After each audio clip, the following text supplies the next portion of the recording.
Welcome to lecture 24 of PDEs. During this lecture we'll be looking at some of the foundational theorems that undergird the Sturm-Liouville theory. In particular, we'll be looking at the Prufer substitutions, which is one way of writing the second order equations in first order form that permits easy analysis. And during the second part we'll be looking at comparison theorems and their application to proving that there are a number of zeros in the oscillating functions that form the solution to the Sturm-Liouville problem. As mentioned earlier, the Sturm-Liouville theory comes from an ODE, second order ODE, that's written in a particular form.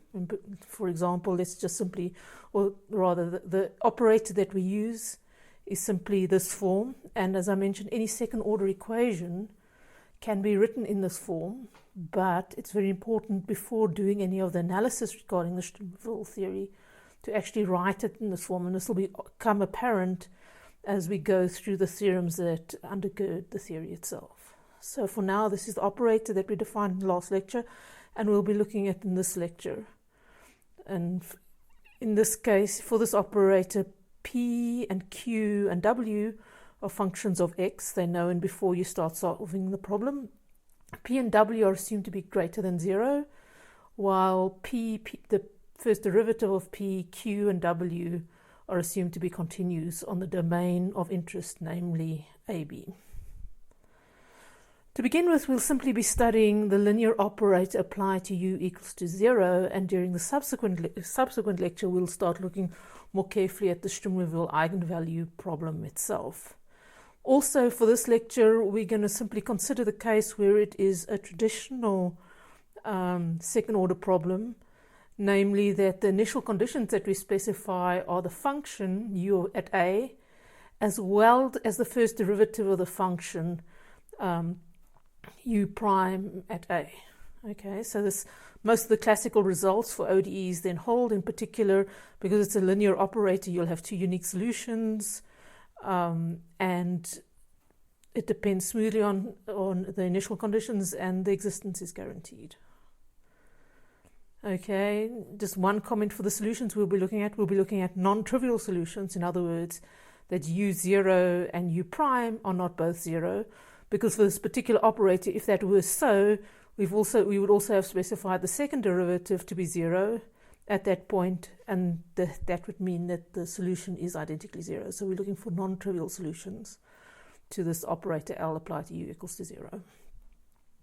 Now, just to get a definition right, we would say that u of x with two or more zeros in the interval AB is considered to be oscillatory. Namely, the function has to cross the u equals 0 line for a particular x and then return to it at a later point, so that it can complete at least one oscillation in order to be termed oscillatory. Right, now to analyze this function, the second order equation is hard. In fact, what makes it slightly more tricky as well is that these functions are unknown. So we want to say as much as we can about this equation without a priori specifying these functions. And to do that, there's an ingenious substitution, the Prufer substitution, which basically replaces the two unknowns or independent functions of u and u prime with two other functions r and sine, and permits you to write the second order equation as a unique first order equation that permits easy analysis. So what we're going to do now is we're simply going to set u equals to r sine theta. We're going to set pu prime, so p times the u derivative. In other words, this thing, when applied to u in brackets over here, is equals to r cos theta. And that's a valid change of variables, because we basically, for the ODE, we're considering u and u prime to be independent, and we're changing the u and u prime to variables r and theta. So you're replacing two independent functions with two different independent functions. And this transformation is fine, provided r is not equals to 0.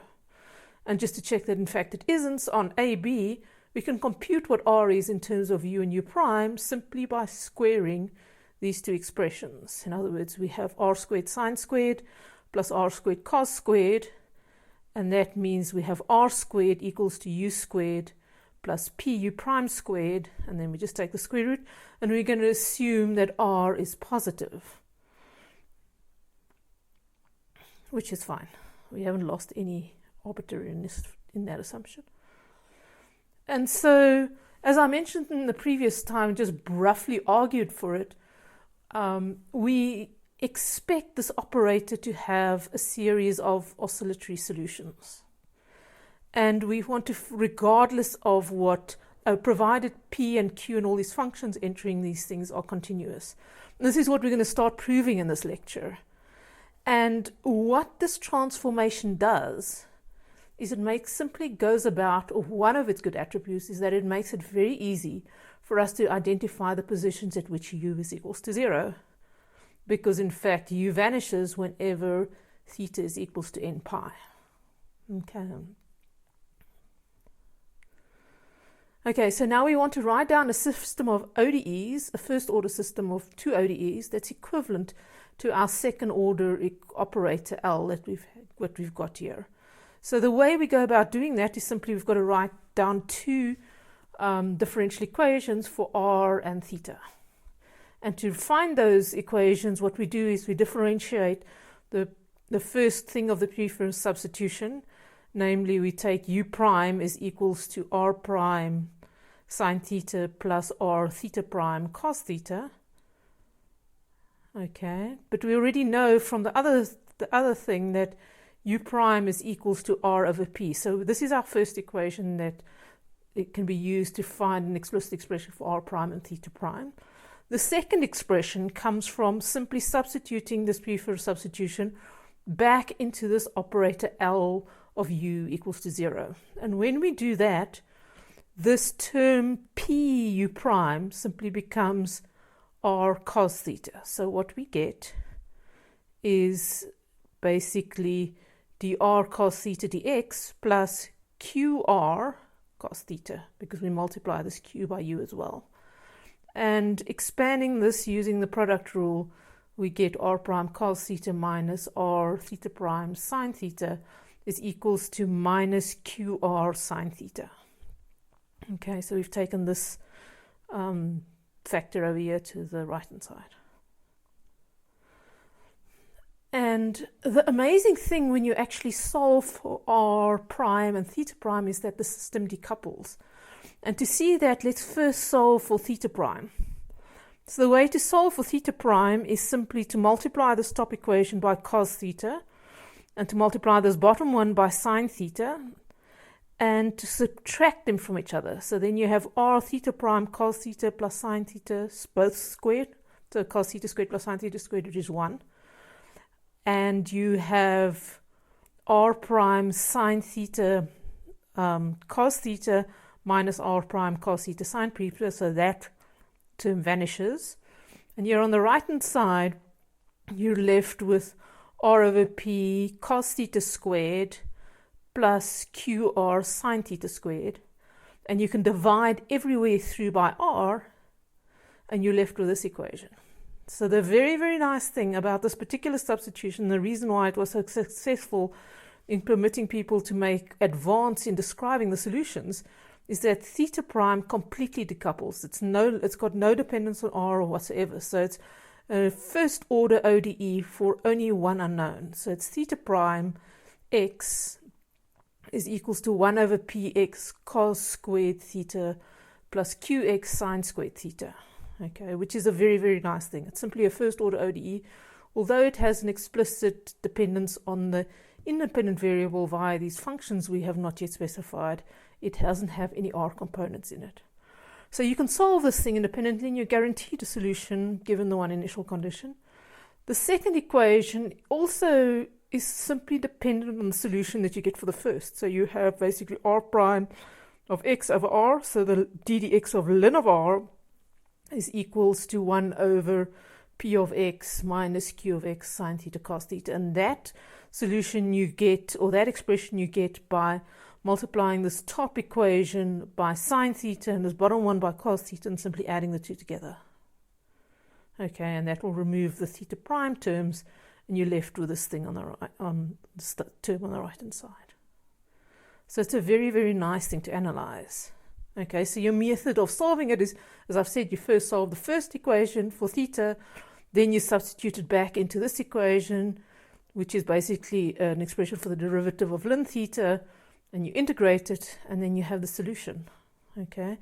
In particular, even if you don't know what Q and X are, because sometimes P of Q and P of X and Q of X are, what we're going to do in the remainder of this lecture is to look at the properties of the solution for a wide variety of unknown functions. And this is what makes the Sturm-Liouville theory so powerful.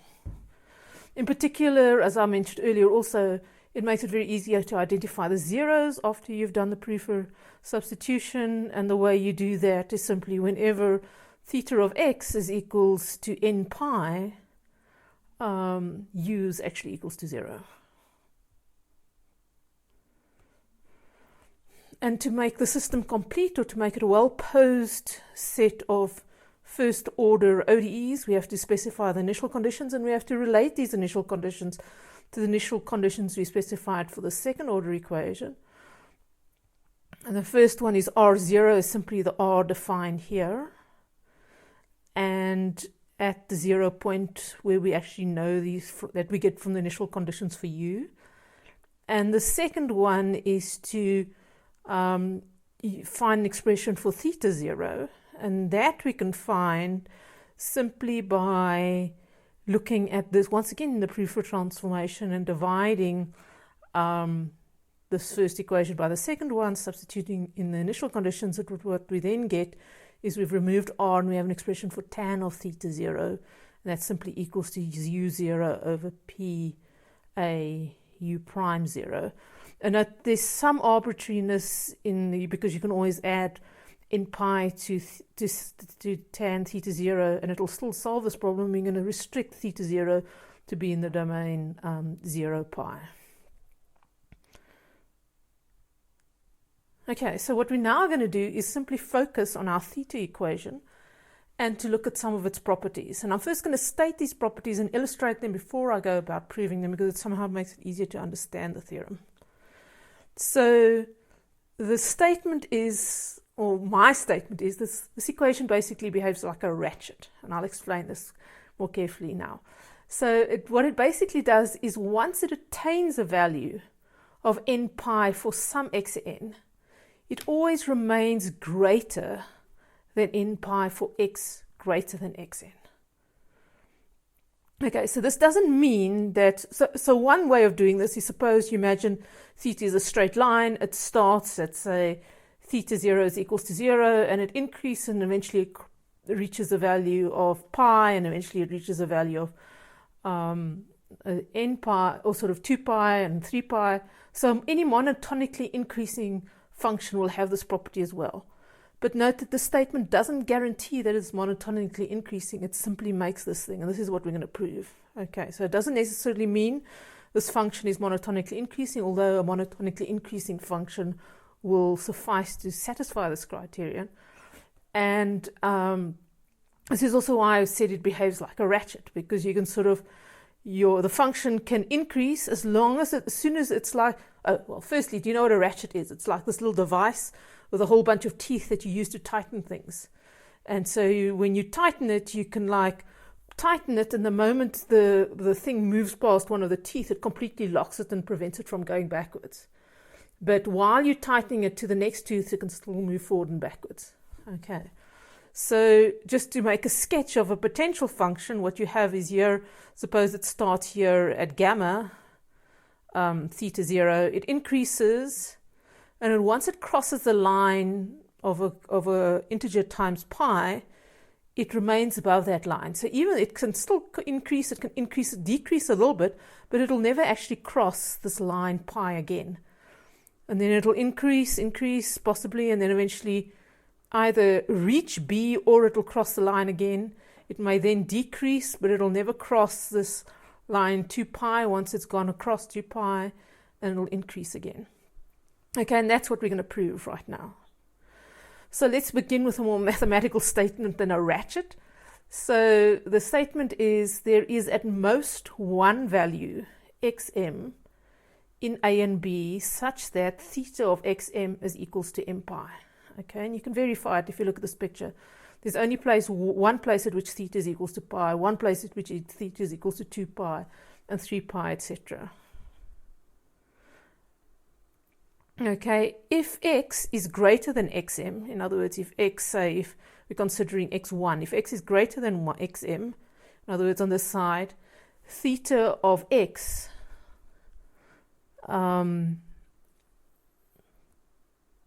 if x is greater than xm over here, theta of x must be greater than m pi. In other words, it must remain on that side and above m pi. So here it's true. It's true for every line over here. If x is less than xm, in other words, if it's to the left of xm, then theta must be less than m pi. Okay, and that's true of this picture as well. And let's now go about proving it. So the first step is let's say there exists an xm less than b. Okay, there is a case in which it need not have any xm. In fact, if this function just hovered around here below pi and then exited at b, that would be such a case. But now let's assume there is an xm and it's less than b. If that is true, right, at xm, theta is equals to m pi, therefore sine theta squared is equals to 0, and cos theta squared is equals to 1. So then we have that theta prime at xm is simply 1 over p at xm, and even though you don't know what p is, you've assumed that it's positive. Okay, so the function is increasing as it crosses these lines, and that you can see by the positive derivative in all those 3 cases. Okay, so that implies there exists an epsilon such that when x is near xm on the positive side, so in other words, x is in xm plus epsilon, okay, theta of x is greater than xm. So there's a small region around this xm in which theta of x is greater than m pi, okay. And what we want to do now is to ensure with this theorem that there is no region at which it actually goes back and crosses the m pi. Okay, and we're going to do that by contradiction. Okay, so what we're going to do is let us consider the set of x that is outside this region, in other words, xm plus epsilon and b. So anywhere from the region where we can assure it's positive, because it's a positive derivative to b. Okay, and we're going to look at the set of all the functions all the points where it actually behaves badly. In other words, all the points where it's actually gone back and behaved contrary to this theorem, where it goes underneath this line, say. So in order to prove the theorem, we have to prove that the set is 0, is the empty set. Okay, but first we're going to do, suppose it's not the empty set. Okay, and let x star be the minimum value of x so that x is inside of S. So now at x star, it's a transition between x theta greater than m pi and when theta x greater than m pi and theta x less than or equals to m pi. So at x star, it's got to be the transition point. So at x star, theta is equals to m pi. Okay, so it's basically the point at which this curve comes back and possibly crosses the line. Okay, so at x star, we have the case where theta being less than x star is greater than m pi, and theta being greater than x star is less than m pi. So it means that if the set is not empty, theta prime at x star is less than or equals to 0. Okay, but this is a contradiction because the ODE, this equation basically, because we once again at theta star equals to m pi, ensures that in that situation, theta prime is greater than 0. Okay, so therefore, set S has to be the empty set. There is no x star such that this is true, and we have proved at least the second half of the theorem. Basically, if x is greater than xm, then theta of x is greater than m pi. What we still have to do is prove the first part of the theorem. Okay, and the way we do the first part of the theorem, the first part of the theorem is actually to use the second part again. So what we do is, suppose we just assume that here was an xm less than b at which theta prime is equals to, at which theta is equals to m pi. Let's assume that there is another value, but that value is to the left of xm. In other words, there's an x tilde such that theta of x tilde is equals to m pi, and that x tilde is less than xm. It cannot be greater because we've already shown that if it is greater, we get a contradiction. But we still have to prove the less part. So what we do is simply we rework this whole thing, except that we now replace xm with x tilde. And if we do that, we get to the conclusion that if x tilde is equals to xm, then at xm we have that that's got to be greater than m pi, but it isn't. And therefore the assumption that x tilde has the property that theta at x tilde is equals to m pi must be false. Okay, so it's once again proof by contradiction. And therefore there is just one xm such that theta at xm is equals to m pi. Greater than xm, theta is greater than m pi, and less than x less than xm, theta is less than m pi. Okay, so this puts a very clear restriction on the nature of solutions which you can get for theta prime that obeys this equation. Okay, so this concludes the first part of the lecture. During the second part, we'll start looking at the Sturm-Liouville problems, comparison theorems. I encourage you to read through the first part carefully and possibly even read through the notes for the second part before listening to the second lecture.